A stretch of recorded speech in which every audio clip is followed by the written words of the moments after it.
James Maury Henson. Just hearing that name conjures up a world made of felt, foam, and just uh, pure boundless imagination. He really does. And to call him simply a puppeteer feels far too small. He was a visionary, a director, a creative producer, and genuinely one of the foremost architects of modern visual storytelling and fantasy. That is the essential truth of his work. I mean, when we track his career spanning from the mid-1950s until his untimely death in 1990, it is astonishing how many foundational elements of contemporary entertainment. So many. From educational television to Hollywood blockbusters, they trace their roots directly back to him, his team, and, his innovations. Absolutely. So for this detailed exploration, we're setting out on a mission to understand Henson's complete trajectory. We want to track him from, well, a curious college student who happened to be experimenting with a new medium called television, all the way to becoming the globally recognized creator of the Muppets. Yep. Our focus will be dual. Understanding the profound technical innovations he brought to puppetry, and, perhaps most movingly, reviewing the precise, tragic details surrounding his sudden and completely unexpected passing. And we'll analyze how he radically moved beyond traditional puppetry. I mean, literally revolutionizing how puppets could appear on screen and command emotional range. And how he navigated what seemed like two entirely conflicting worlds. Exactly. Hyper-effective television advertising on one hand and groundbreaking children's programming like Sesame Street on the other. And we also can't overlook his later, darker, and deeply personal passion projects, specifically the fantasy films The Dark Crystal and Labyrinth. Right, where he truly pushed the limits of his artistry and his company's technical capabilities. He really did. Let's unpack this monumental journey. We begin with the foundation.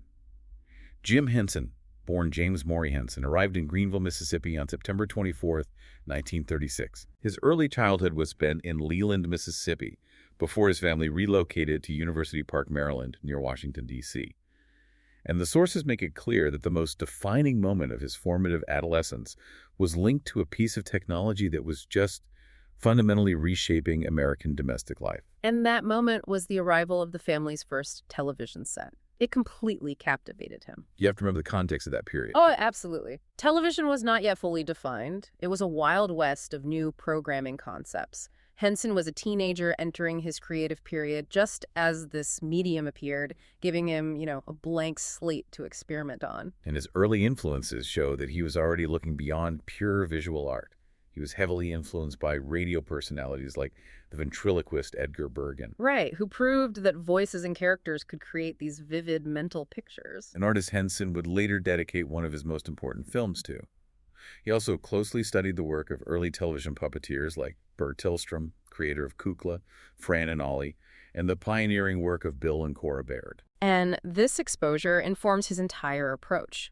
Interestingly, though, if you look at his formal education, it doesn't immediately suggest a career in mass media. No, it doesn't. He enrolled at the University of Maryland, College Park, originally intending to major in studio arts, thinking he might pursue a career as a commercial artist. He graduated in 1960, earning a Bachelor of Science degree in Calc, and this remains a surprising detail for many home economics. That degree is definitely an unexpected piece of trivia for a future global entertainment mogul. It really is. But the path he was already forging in television was far more consequential than his academic pursuits. He started working at WTOP-TV at the young age of 17 in 1954.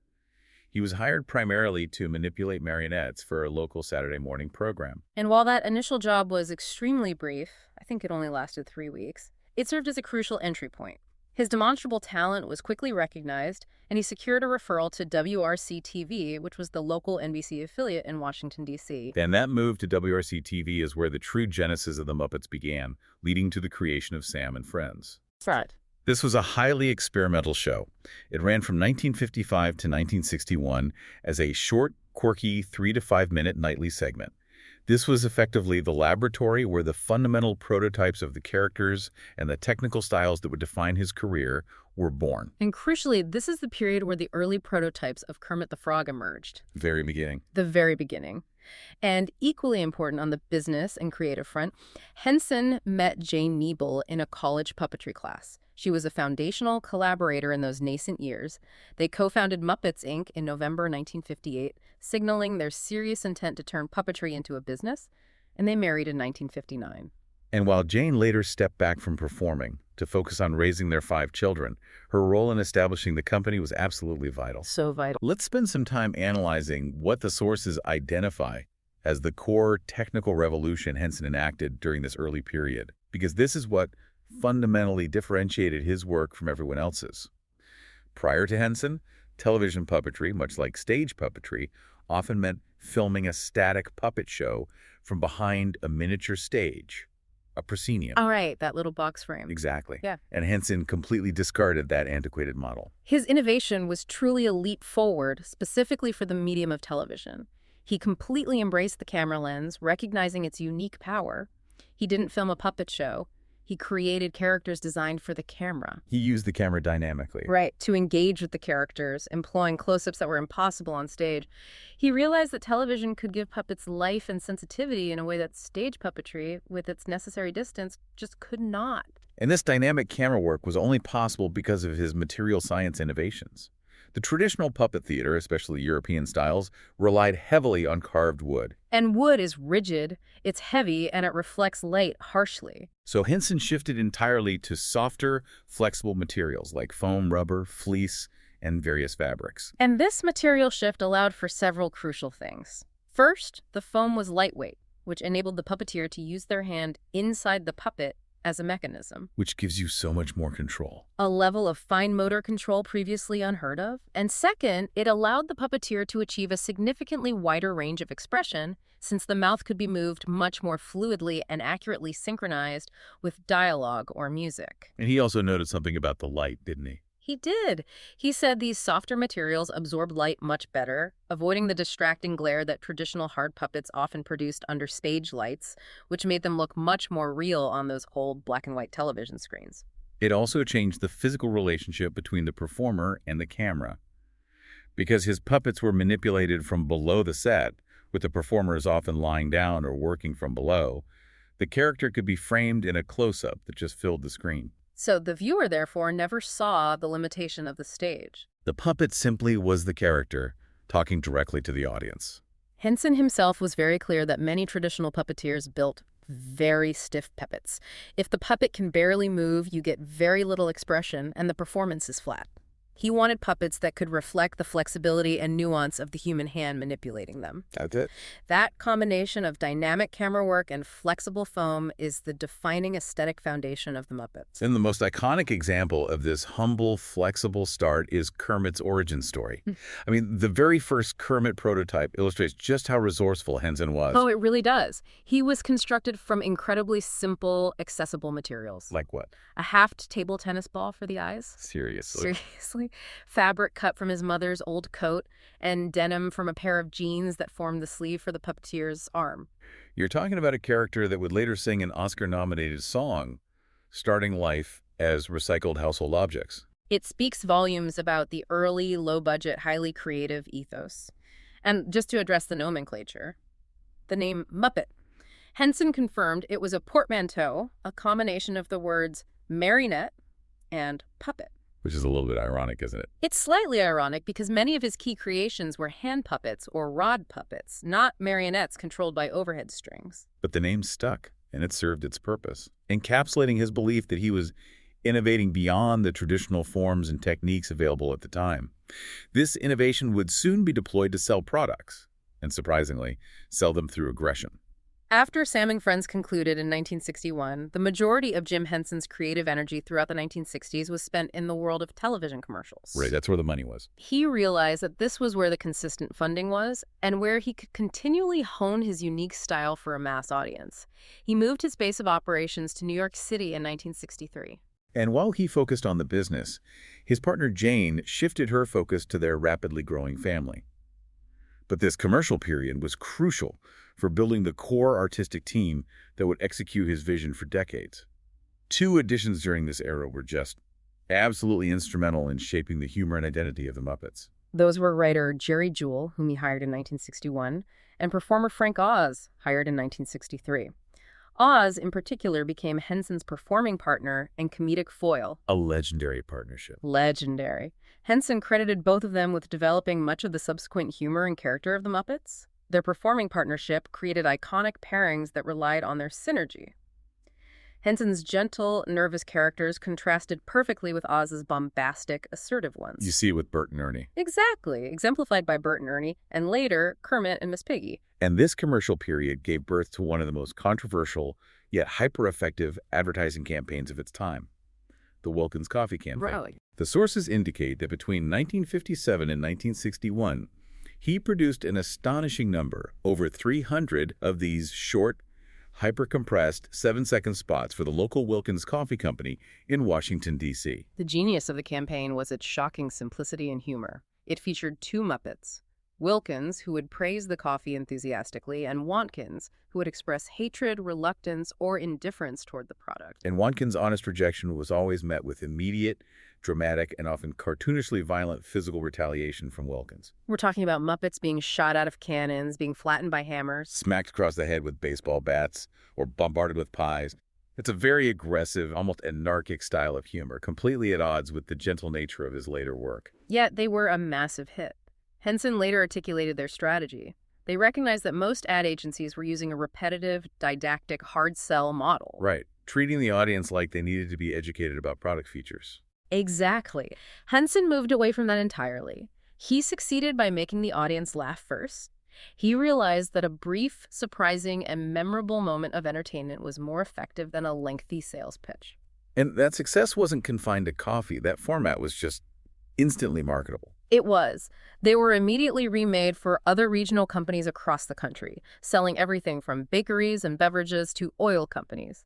This decade of intense, high-volume, short-form production gave Henson and his team unparalleled experience in camera editing, comedic timing, and immediate audience engagement. And it also funded their artistic experiments. Right, and he had a few early network successes alongside the ads. Ralph the dog, the sophisticated piano-playing Muppet, became the first Muppet to make regular appearances on network television on The Jimmy Dean Show from 1963 to 1966. And there is a remarkable anecdote connected to Jimmy Dean that illustrates the integrity of the people Henson chose to work with. Dean was so appreciative of the lift the Muppets gave his show's ratings that he offered Henson a substantial 40% interest in his production company. Wow. But Dean, demonstrating immense professional conscience, declined the offer, stating clearly that Henson deserved all the rewards for his own unique work. He never regretted that choice, even as Henson's company grew exponentially. That speaks volumes about the collaborative spirit of the time. But even while he was busy selling products, Henson was always exploring broader artistic horizons. In 1965, he wrote and directed the 9-minute short film Timepiece. Which is very different. Very. An avant-garde, almost surrealistic experimental piece dealing with the relentless passage of time. And that film garnered him genuine artistic recognition. He was nominated for an Academy Award for Best Live-Action Short Film. Right, which clearly established that Henson was not just a clever puppeteer, but a thoughtful filmmaker with a strong experimental visual sensibility that extended far beyond felt and foam. And this experimental streak would prove vital for his later fantasy films. Absolutely. But the true game changer, the moment that fundamentally realigned his philosophical focus, came in 1969 with Sesame Street. The big one. The Children's Television Workshop, or CTW, under the leadership of Joan Gans Cooney, was looking to revolutionize early childhood education using television. They were immensely impressed by Henson's creativity, his ability to create immediate character appeal, and his technical mastery of the screen. This was the pivotal moment, the ethical shift away from the profitable aggression of Wilkins Coffee. Henson and his team were brought on full-time for the new public television program. This collaboration resulted in the development of some of the most enduring, beloved, and iconic characters in television history. He created Grover, Cookie Monster, Bert and Ernie, Oscar the Grouch, and eventually Big Bird was performed by Carol Spinney. And Henson himself performed Ernie, often paired with Frank Oz's Bert, which just solidified their legendary performing partnership. He also performed Guy Smiley and frequently used Kermit the Frog as a roving news reporter. The straight man reacting to all the chaos. Exactly. But it's important to recall the initial creative friction, though. The Children's Television Workshop initially planned to keep the Muppets separate from the realistic segments featuring human actors. They were concerned the puppets would distract from the educational goals. And that separation quickly dissolved. The CTW realized how profoundly effective and engaging the Muppets were as teaching tools. They were not merely entertainment, they were vital pedagogical instruments. And this success was enormous for Henson, personally and professionally. He stated explicitly that the popularity and the consistent, mission-driven work of Sesame Street allowed him to finally achieve a long-held personal goal, stopping the production of commercials entirely. That's the crucial bridge. He went from making hundreds of 7-second spots designed to sell coffee through slapstick violence to devoting himself fully to a nonprofit mission of teaching letters and numbers. He said it was a pleasure to get out of that world. The educational and artistic mission had finally and fully eclipsed the need for the advertising hustle, and this philosophical alignment defined the next phase of his career. Even after the enormous global triumph of Sesame Street, Henson faced a career challenge common to many highly successful artists, which was being typecast. Right. He worried that his company would be seen purely as purveyors of children's entertainment, preventing him from expanding his creative scope. Therefore, throughout the 1970s, he actively and purposefully sought out a major, dedicated adult audience. His first significant attempt at cracking the adult market was the Land of Gort sketches, featured during the inaugural season of Saturday Night Live between 1975 and 1976. Henson admired Lorne Michaels' work and saw SNL as the perfect counter-programming to Sesame Street. But the collaboration was deeply flawed. The sources detail significant friction. The SNL writers, who were generally young, hip, and writing sharp, cynical comedy, were notoriously uncomfortable writing for puppets. He just didn't get it. They often disparaged Henson's creations, viewing them as childish and beneath the avant-garde aesthetic they were trying to cultivate. That infamous quote perfectly captures the attitude. Michael O'Donoghue, one of the original and most cynical SNL writers, stated bluntly, "I won't write for felt." Ouch!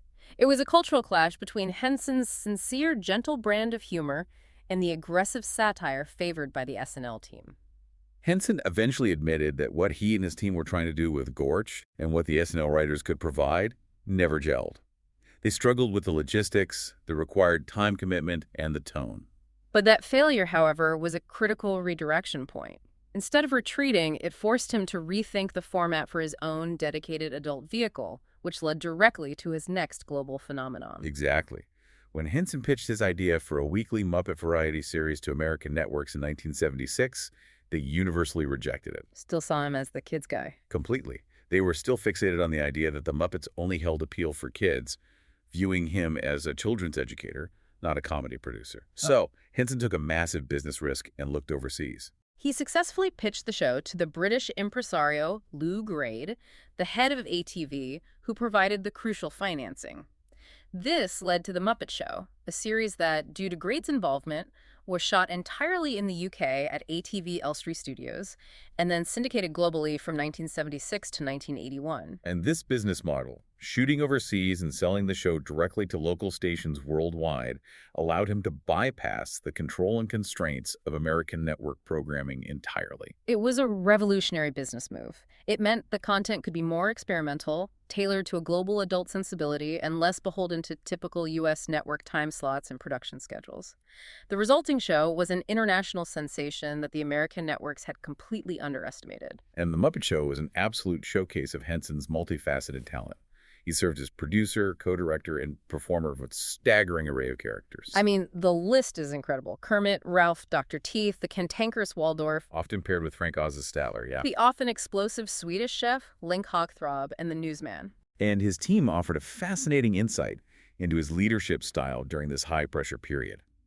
They often compared his management approach to that of Kermit the Frog, a shy, gentle boss, almost hesitant to be assertive, but one with what they described as a whim of steel. He was decisive and knew what he wanted, but always delivered feedback with kindness. Carol Spinney, Big Bird's performer, shared anecdotes that highlighted this gentleness.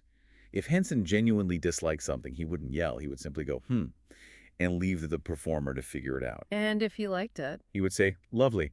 He saw Kermit as an essential alter ego, acknowledging that Kermit, as a character, can say things I hold back in real life.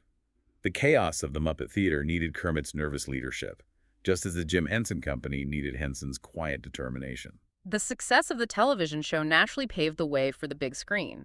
The Muppet movie in 1979 was a triumph, both critically and financially, grossing $65.2 million domestically. And it was a deeply personal film for Henson, which he dedicated to his recently deceased idol, the radio ventriloquist Edgar Bergen.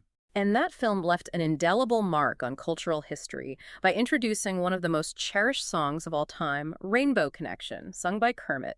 It managed to hit number 25 on the Billboard Hot 100 chart and was nominated for an Academy Award for Best Original Song. Following that success, Henson directed his next film, The Great Muppet Caper, in 1981. This marked a shift in his priorities, leading him to end The Muppet Show to prioritize feature filmmaking. And we also find a fascinating and often overlooked collaboration during this era, the Yoda connection. In 1980, George Lucas was deep into the development of The Empire Strikes Back and needed to create a complex, highly expressive puppet for the character of Yoda. So he went to the best. He immediately sought out Henson's aid in creating and articulating the character. Lucas initially wanted Henson to take on the puppeteering role himself, but Henson, focused on his own projects, suggested his longtime performing partner, Frank Oz, for the job. Oz took on the role of Yoda, performing him in the subsequent Star Wars films, a performance that Lucas felt was so integral that he unsuccessfully lobbied for Oz to receive an Academy Award nomination for Best Supporting Actor. It just highlights Henson's generosity and his recognition of his team's immense talents. After the lightness and commercial appeal of the Muppet films, Henson's focus shifted in a dramatically different, more existential direction. In 1982, he founded the Jim Henson Foundation to promote the art of puppetry beyond his own commercial success. And then he began creating these darker, complex fantasy films that explored what the sources describe as a growing, brooding interest in mortality. This thematic shift is critical to understanding his later artistic life. He co-directed the complex fantasy epic The Dark Crystal in 1982 with Frank Oz.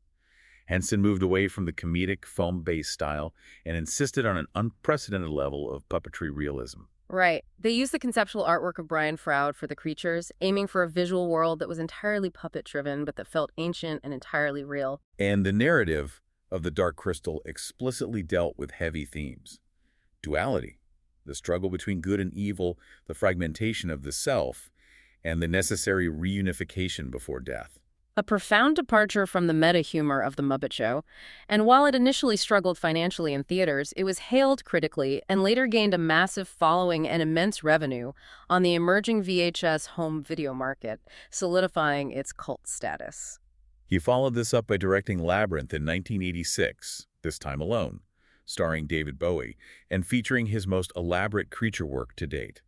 It was a film visually steeped in fairy tale mythology, focusing on a young woman's journey of self-discovery through a menacing, magical world of puppets. And artistically ambitious as it was, Labyrinth proved commercially disappointing upon its initial release, despite generally positive reviews. That failure reportedly affected Henson significantly. His son, Brian Henson, noted that this commercial disappointment was the closest he ever saw his father get to being quite depressed. It was a critical blow for a man who seemed to relentlessly embody optimism and gentle humor. And this commercial failure is worth dissecting. It launched in a crowded summer market, perhaps suffered from a confused marketing campaign. Was it a children's film or a dark fantasy? And struggled to find its audience quickly. But just like The Dark Crystal. Exactly. Labyrinth achieved definitive cult classic status in the ensuing decades through home video distribution. This pattern revealed a crucial aspect of Henson's later work. His artistic vision was often ahead of commercial acceptance, requiring time for audiences to catch up. In the midst of all this commercial stress and artistic exploration, there's a smaller, poignant detail that reminds us of his influences. Henson traveled to Moscow in 1984. What was the purpose of that trip? He went there specifically to film a documentary about Sergei Obraztsov.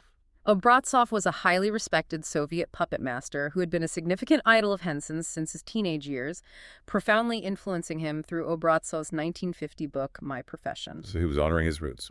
Absolutely. During the trip, he donated 4 of his own dolls to the Moscow Museum of Obraztsov puppets, including a Fraggle and Robin the Frog.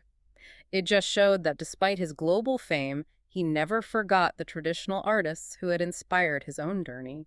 As the 1980s drew to a close, Jim Henson was managing a complicated portfolio.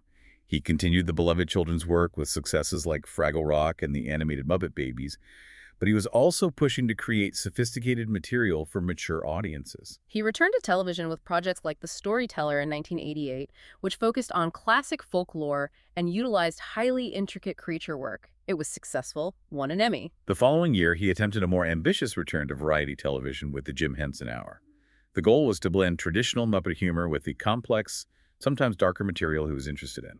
It was critically well received, and it won him an Emmy for outstanding directing in a variety or music program. However, commercially, it was a profound disappointment. The show failed to capture a consistent audience and was canceled after just 12 episodes.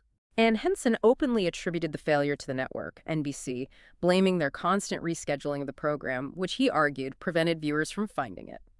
That is Henson's perspective. Yes. But the sources also suggest a potential counter-argument, which speaks to the challenge of that transitional period. Sure. While rescheduling certainly hurts, the blended format mixing the surreal comedy of the Muppets with highly complex, sometimes heavy dramatic material might have simply been too dissonant or tonally confusing for a general primetime audience expecting a cohesive tone. The public might have struggled with the abrupt shifts between light humor and deep thematic explorations in a single hour. It's possible. That commercial and artistic pressure seems to have been the primary catalyst for the single biggest business decision of his life, which began in late 1989. Henson entered into high-stakes negotiations to sell his company and his characters, though crucially excluding the Sesame Street Muppets. Which were separately controlled by the Sesame Workshop. Right, to sell them to the Walt Disney Company for almost $150 million. His stated motivation was very clear. He was tired of the managerial burden. He hoped the massive sale would allow him to step away from the business structure and spend a lot more of my time on the creative side of things. He felt constrained by the relentless demands of being both the chief artist and the chief executive officer. It was intended to free him. This was an immense negotiation, highly complex, spanning months, involving huge financial and creative stakes. And the sources contain the opinion of his longtime partner, Frank Oz, who suggested that the extreme stress of this Disney deal contributed significantly to Henson's death. We must approach that statement carefully and objectively, understanding that this is a deeply felt emotional interpretation by a close colleague who witnessed the strain. While there is no substantive medical or psychological evidence to link chronic stress directly to the specific bacterial infection that took his life, constant high-stakes managerial pressure certainly compromises one's overall physical and mental reserves. Oz was speaking to the exhaustion and the intense vulnerability Henson must have felt trying to close a deal that was intended to redefine his entire future. It's clear that Henson was looking forward to that new phase. He had already completed the television special The Muppets at Walt Disney World and was actively developing the Disney MGM Studios attraction Muppet Vision 3D. He was poised for a major transition. And then everything came to an immediate, tragic halt. This section requires solemnity and objective reporting, reflecting the devastating swiftness of the event. Henson's final public television appearance was on the Arsenio Hall show on May 4, 1990. In the days immediately following, he privately confided to his publicist that he felt unusually tired and was dealing with a sore throat. But he assumed, as many people do, that it was a minor typical illness that would resolve itself naturally with rest. He had to cancel a recording session due to his illness on May 14th. The critical turning point and the point of immense tragedy occurred early in the morning of May 15th. He woke up with severe respiratory distress, struggling to breathe, and began coughing up blood. Crucially, even at the severe stage, the sources note that he hesitated to go to the hospital. He had a lifetime habit of prioritizing his schedule and professional commitments, believing the illness would resolve itself without interrupting his plans. This delay proved fatal. He was rushed to the emergency room at New York Presbyterian Hospital in Manhattan hours later when his condition became completely untenable. Tragically, very shortly after being admitted, he stopped breathing and was moved immediately to the intensive care unit. X-rays revealed profound damage. Multiple abscesses were found in both of his lungs, resulting from a severe underlying streptococcal pharyngitis, a severe bacterial infection that had been quietly developing and overwhelming his system. Despite aggressive treatment with multiple antibiotics and life support, the infection had already progressed to toxic shock syndrome, causing widespread organ dysfunction. Jim Henson died the following morning, May 16, 1990, at the age of 53. The initial cause of death reported was bacterial pneumonia, but it was later reclassified and understood clinically as organ dysfunction resulting from streptococcal toxic shock syndrome caused by the bacteria Streptococcus pyogenes. The swiftness and severity of his passing shocked the world, and there was a painful, critical insight delivered by the medical team. David Gelmont, the hospital's intensive care unit director, stated clearly and tragically that Henson might have been saved had he sought medical treatment just a few hours sooner. A few hours. The infection was aggressive, but the crucial delay allowed it to cross the threshold into toxic shock. Because his death was so sudden, and because the true nature of the bacterial infection was not immediately understood by the public, misinformation began to circulate. A false but distressingly widespread rumor began that Henson had died of AIDS. This stemmed partly from the speed of the illness and the recent AIDS-related deaths of other well-known public figures. That rumor was quickly and forcefully refuted by the intensive care unit director. The actual cause was a hyper-aggressive, rapidly developing bacterial infection that, due to the delay in seeking treatment because of his work ethic, became overwhelming and fatal. Following the tragedy, Henson's remains were cremated, and his ashes were later scattered near Taos, New Mexico in 1992. The immediate aftermath of Henson's death was tumultuous for his company and family. The massive, complex Disney deal that had been the source of so much stress finally fell through a few months after his passing. However, the Jim Henson Company and the Jim Henson Foundation continued their work, guided by his children. The Muppet and Bear and the Big Blue House properties were eventually sold to Disney in 2004, recognizing the long-term relationship. But the rights to the Sesame Street characters, however, remained with the nonprofit Sesame Workshop, maintaining their educational mission separate from the commercial entertainment entity. The succession of his most famous character, Kermit the Frog, was handled with immense care and respect. Steve Whitmire, who joined the core Muppet performing cast in 1978, took over the role 6 months after Henson's death, performing as Kermit for 2 decades until 2016. Matt Vogel succeeded him in 2017. But the truly defining, unforgettable aspect of his passing was the public memorial service held in Manhattan on May 21, 1990. Henson, true to his spirit, had one very specific instruction for the service: that absolutely no one wear black. He wanted a celebration, not a somber viewing. And the service became an immense, vibrant celebration of color and imagination, reflecting the joy he brought the world. It was filled with deeply symbolic elements. Harry Belafonte sang his beloved song, Turn the World Around, which he had famously performed on The Muppet Show. And as he sang, every attendee, numbering in the thousands, waved brightly colored foam butterflies attached to puppet rods, transforming the cathedral into a swirling garden of color. But perhaps the emotional core of the entire memorial was the performance of Carol Spinney. Performing as Big Bird, Spinney walked onto the stage in a moment that captured the immense personal and artistic loss felt by his colleagues. Big Bird sang Kermit's signature, reflective song, Being Green, a poignant choice given that Kermit, the performer, was gone, but his character was singing about identity and self-acceptance. And Spinney was visibly struggling throughout the performance, fighting back tears while singing the song in character. It was a raw, heartbreaking moment that captured the duality of their creative world, the ability to hide emotion behind a puppet, yet allowing the grief to shine through. The funeral was concluded by the lively, spirited sound of the Dirty Dozen brass band playing When the Saints Go Marching In, transforming the solemn occasion into a joyous New Orleans-style send-off. Life magazine described the event as an epic and almost unbearably moving event. It was the perfect, vibrant farewell for the man who brought so much vibrancy to life. Henson has received extensive posthumous recognition, cementing his status as a cultural giant. He was honored with a star on the Hollywood Walk of Fame in 1991. Notably, he is one of only 4 people to be honored both as himself and as one of his characters, Kermit the Frog. Recognizing the fundamental interconnectedness of the artist and his creation. He was inducted into the Television Hall of Fame in 1987 and was named a Disney Legend in 2011. His alma mater, the University of Maryland College Park, commissioned a life-size statue of Henson sitting next to Kermit the Frog, installed outside the Student Union in 2003. Paid for by 3 separate graduating classes in recognition of his enduring influence. And we cannot overlook the cultural longevity of his music. In 2020, Rainbow Connection was selected for preservation in the National Recording Registry for being deemed culturally, historically, or aesthetically significant. His legacy endures, not only through reruns and new films, but also through the highest cultural and artistic honors, ensuring his technical innovations and artistic mission will continue to influence new generations. The creation of documentaries like 2024's Jim Henson Idea Man also speaks to the ongoing fascination with his life and methods.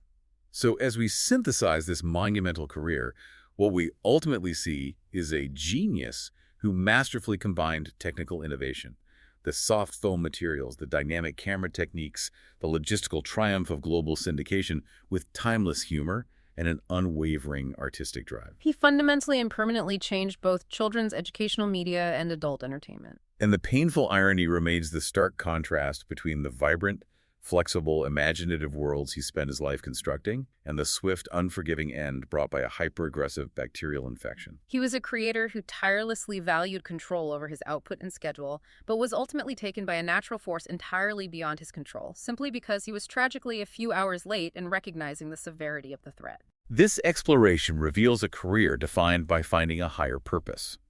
What stands out to you most about that massive philosophical shift Henson made?